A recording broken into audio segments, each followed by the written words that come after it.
Okay, hi everyone! So today is Saturday. Meron tayong pupuntahan ngayon.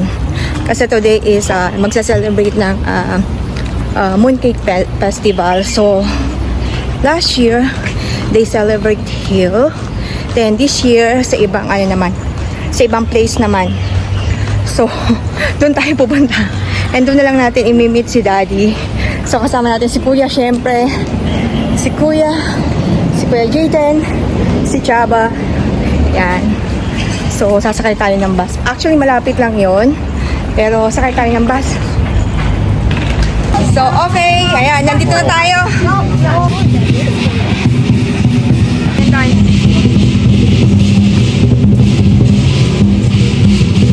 今天呢，这个精彩的舞龙舞狮表演呢，是由玉红龙狮体育会为大家呈现的，让我们掌声鼓励一下。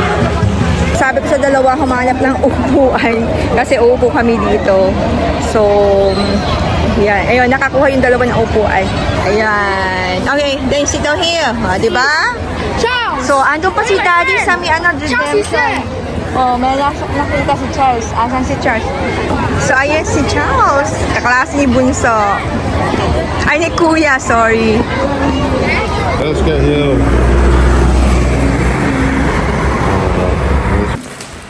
So, ayan guys, yun na ano namin, goodie bags. Yeah. Yung mga goodie bags na nakuha namin. Maaga kami umuwi actually. Kakakuha lang ng goodie bags. Hindi pa kami nakakakuha ng pagkain. Naglalaro siya kanina sa ano yun, para sa playground. Meron siya mga slide, seesaw. Tapos sabi niya, umupo daw siya, bigla siyang natumba. So, ayan. Ayan na nangyari sa kanya yung ilong niya. Nagkaroon ng bruise. So, minomonitor namin siya. Sabi niya, hindi naman masakit yung niya. Yung kanyang, ano tawag dyan, yung balingus-ngusan or yung bridge ng kanyang ilong. Pero yung labas, yung skin, masakit daw. Tapos meron din siya doon sa noon niya. Yan.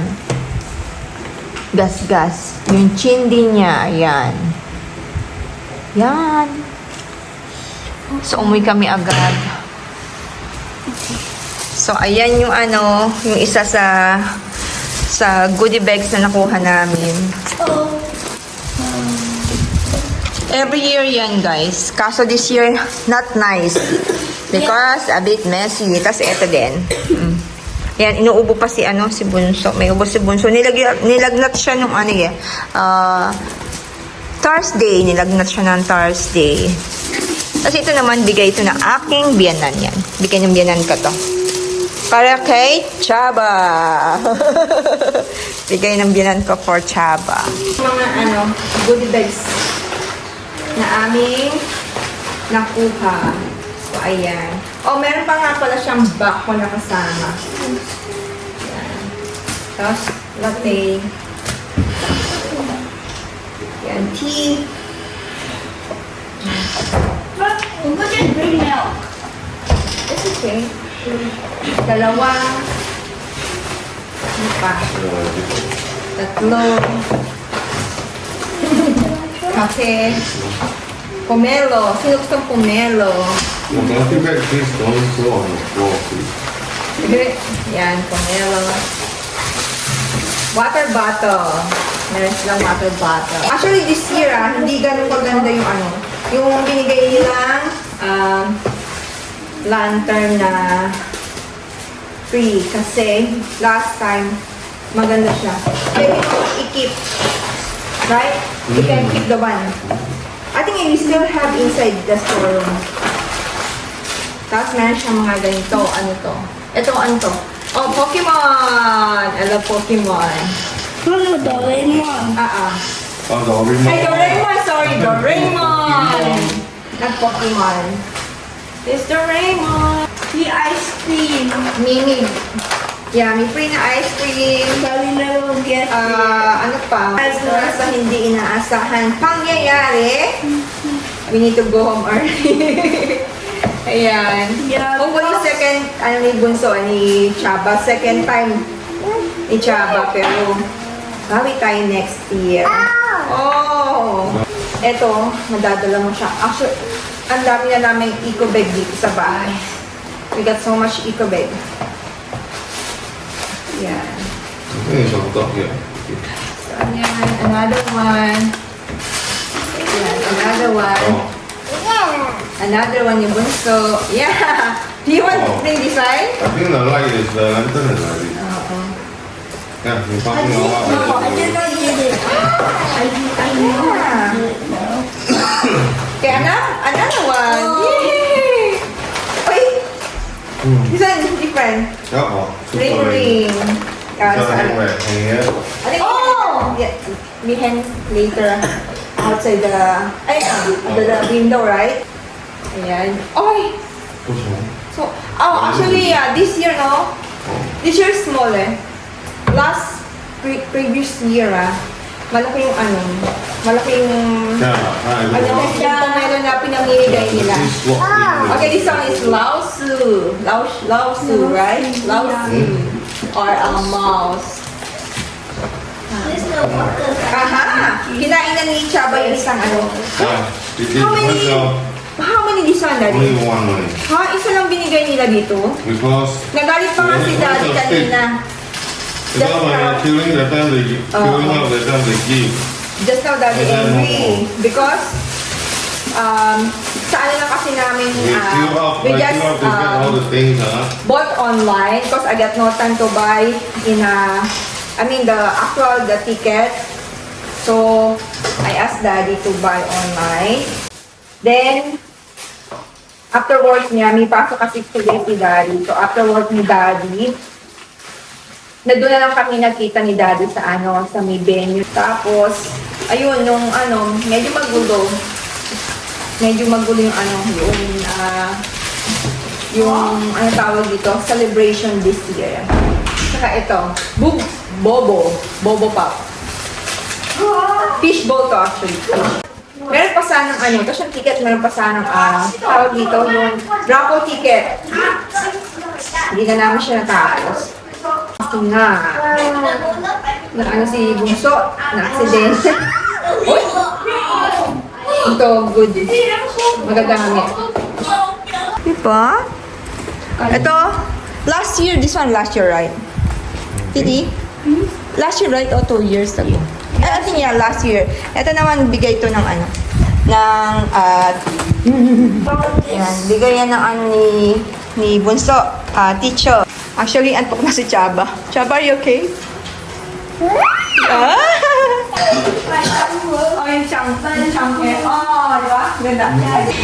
Alam niyo ba guys, meron akong ikukwento sa inyong nakakatakot na nangyari sa akin kagabi. Actually, isa morning siya, mga 4 a.m. plus going to 5 a.m. na siya. Umulan dito ng malakas kagabi. Kaninang madaling araw, I mean. So, hindi pa kasi ako nakakatulog ng mga 4 plus. Doon pa lang ako parang inaanto kasi naidlip ako ng mga 9. Tapos nagising ako ng mga 1:00, ganyan. So, nawala na yung antok ko. So, then sila Daddy, tulog na.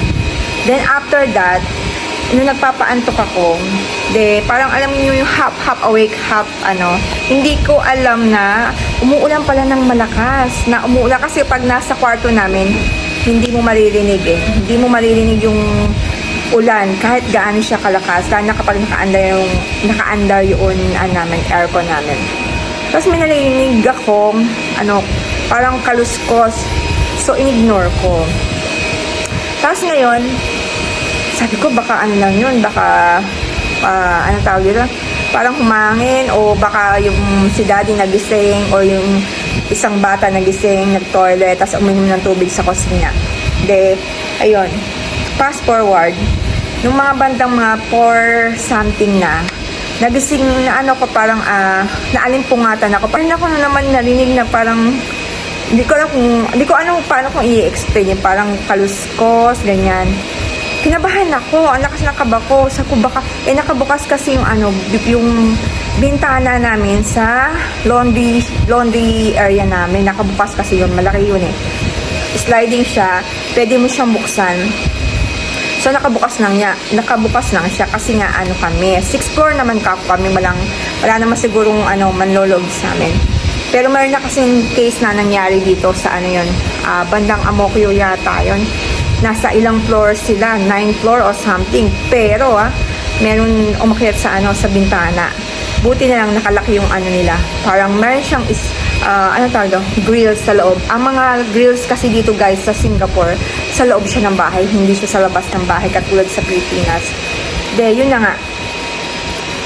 Ano ko, narinig ako kumakuluskus. Ang lakas na kaba ko, baka mamaya may umakyat na sa, ano namin, sa may bintana namin. Kapasok na dito. Hindi ko rin sinarado yung pintuan sa kusina namin. So, maya, meron ako narinig na malabog. Nabasag. So, baka ako mamaya may kinuha sa ano, yung kutsilyo or something. Kaya may nasangge, sabi kong gano'n. Tapos tumatawag ako kay Daddy. Ginigising ko si Daddy kasi nasa kabilang kwarto si Daddy eh. May dagnat kasi yung isa kong anak. So, kami ni Kuya tsaka ni Bunso, ni Chaba, magkakasama kami sa isang kwarto, sa kwarto namin ni Daddy. Si Daddy naman, doon siya natulog sa kwarto ng mga kids. So, ayun na nga, bumagsak. Tinatawagan ko si Daddy. Siguro ang tagal ng tawag. Ilang beses akong tawag, message. Tapos nila ko yung pintuan ng kwarto namin kasi baka mamaya patayin kami dito. Ayun. Kaya tinatawagan ko si Daddy, natatakot na ako. Baka mamaya biglang pumasok sa mga kwarto, pagsasaksakin kami, ganun. So, kung ano na yung maan sa akin, iniisip ko. Kasi wala akong ano sa kwarto namin. Meron ako isang kutsilyo. Meron akong gunting. Yun yung ano, yun yung hawak ko. Talagang hawak ko siya. Pero yung kaba ng dibdib ko. Tapos ko, grabe yung takot ko. Tapos nung ano, nakikiramdam ako, nakikiramdam. Tapos meron kaming CCTV dito sa loob ng bahay. Kaso nilipat ko siya sa study room ng mga kids. Kasi minsan yung mga bata, hindi ko na monitor kapag pinapatulog ko si Chaba. So, inilipat ko muna yung ano tawag dito, yung ano namin, yung CCTV namin sa mian ng mga bata sa study room nila. Then, kaya walang CCTV dito sa sala namin. Dito kasi nakalagay yun. Tapos ngayon, nakikiramdam ako, tinignan ko yung CCTV, baka ako naman pumasok sa sa study room, ganyan. Wala akong makita talaga. Tapos nakikiramdam ako, baka mamaya, basta kung ano yung pumapasok sa isip ko, kaya kaninang madaling araw. Nung naman, naghintay ako mga 15 minutes siguro yun. Ang tagal ko naghintay talaga na kung sisigaw ka ako sila Daddy o kasi magigising naman. Tapos yun, okay naman, wala akong nararamdam. Tapos nag-toilet ako, tinignan ko sa narinig ko, inopen ko yung yung sa may namin, sa may likod sa may toilet namin, kasi meron din bintana doon. So, tinignan ko. Yung pagbukas ko ng bintana, ang lakas ng ulan tsaka ng hangin. So, ayun, nung lumabas ako, hawak ko pa rin yung gunting. Tapos, dahan-dahan ako lumalabas. Tapos, ayan, nagpunta ako sa may namin sa kusina. Tapos, tinignan ko yung namin, yung sa may pintuan namin dito. Wala naman. Tapos, dahan-dahan lang ako lumakad kung sakali man. Tapos, nakita ko yung tawag dito? Yung purifier na yung stick, para siyang insenso. Nilagay ko siya sa isang maliit na base. So, ayun. Sobrang lakas pala ng hangin. Bumagsak. Yan siya nakalagay. Kaya kung iisipin ko, paano siyang humangin? Kasi imposible ko siyang hahangin dahil yung kortina namin kagabi, nakaganyan siya. Nakabukas yung bintana. Pero, imposible talaga na mabasag. Kaya, nagtataka ako paano siya nabasag. So, ayan. Ito yung aking mga pampaswerte dito sa loob ng bahay. So, ayan na yung ginawa namin. Actually, ginawa na Daddy. Tsaka ng mga kids. Ayan. So, ayan guys. Dito ko na rin i-end ang aking video for today. Ang aming vlog. So, hopefully, nag-enjoy po kayo. And, kung hindi pa po kayo subscribe sa aking channel, please like and subscribe. And, kita-kits po tayo sa susunod na vlog.